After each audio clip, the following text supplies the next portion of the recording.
იმისათვის, რომ ქვეყანა მსოფლიო რუკაზე ღირსეული ადგილი დაიგავოს, კატარის მთავრობა მრავალი წელია მილიარდებს ხარჯავს ქვეყნის იმიჯის ასამაღლებლად.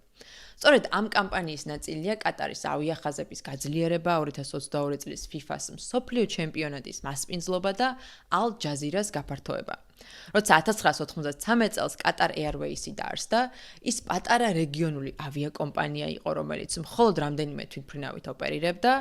ემირმა ჰამად ბინ ხალიფამ კი მიზნად დაისახა კატარის გლობალური საჰაერო ტრანზიტის ცენტრად, ხოლო კატარის ავიახაზების ერთ-ერთ საუკეთესო კომპანიად გარდაქმნა.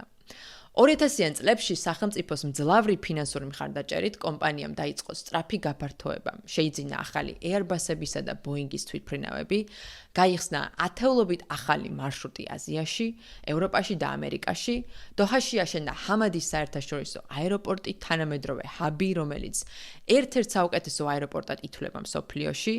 დღეს კატარის ავიახაზები კი არის ქვეყნის სიმბოლო, რომელიც აფინანსებს ისეთ გლობალურ მოვლენებს, როგორიცაა FIFA, ფორმულა 1 და მრავალი საფეხბურთო კლუბი. არ უნდა გამოგვჩნდეს FIFA 2022-ის მედია სპონსორი ალ ჯაზირაც, უმსხვილესი საერთაშორისო მედია კომპანია, რომელიც 1996 წელს კატარის მთავრობის ფინანსური მხარდაჭერით დაარსდა. მას შემდეგ, რაც არაბული BBC-ის სატელევიზიო არხი საუდის არაბეთმა ცენზურის გამო დახურა.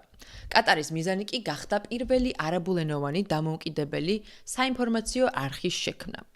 ალ ჯაზირამ სწრაფად მოიპოვა პოპულარობა თავისი დებატებით და ომის ზონებიდან პირდაპირ რეპორტაჟებით, რის შედეგადაც კატარი გადაიქცა ინფორმაციული გავლენის ცენტრად ახლო აღმოსავლეთში. თუმცა, ბევრი კითხვის ნიშნის ქვეშ აყენებს ალ ჯაზირას დამოუკიდებლობას, რადგან მისი დაფინანსების დაახლოებით 90% კატარის სახელმწიფო ბიუჯეტიდან მოდის, ხოლო მისი ხელმძღვანელი შეიხ ჰამად ბინ თამერ ალ-ტანი კატარის სამეფო ოჯახის წევრია. ამის გამო ბევრი მიიჩნევს, რომ ალ ჯაზირა კატარის ინტერესებისადმი არის მიკერძოებული.